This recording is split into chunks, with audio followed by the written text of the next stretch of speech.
Hi, this is June from Planet June, and today I'm going to show you how to work into the back bumps of a foundation chain. The standard method of working into a chain can leave a bit of a loopy, gappy edge across the bottom of your work. Working into the back bumps instead gives you a neat edge with a row of V's that matches the look of the top edge of your piece.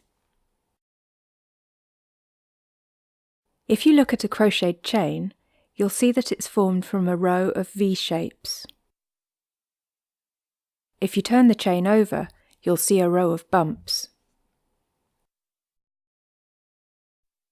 Each bump is set slightly further from your hook than its corresponding V on the front of the chain, so the easiest way to make sure you start from the correct chain is to count the V's, then flip the chain and work into the bump behind that V. If your pattern says to single crochet in the second chain from the hook, count the V's to the second chain, flip the chain over to see the bump behind it, then insert your hook from front to back under that bump to begin the stitch. Working into the remaining chains is as simple as making a stitch into each of the remaining bumps on the back of the chain.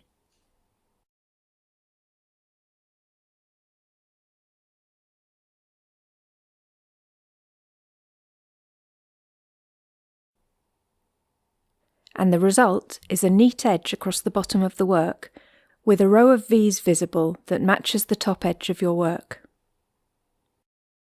If you want to work into the other side of the foundation chain, all you need to do is insert your hook under both bars of the V, just like you would with the front and back loops of any other stitch.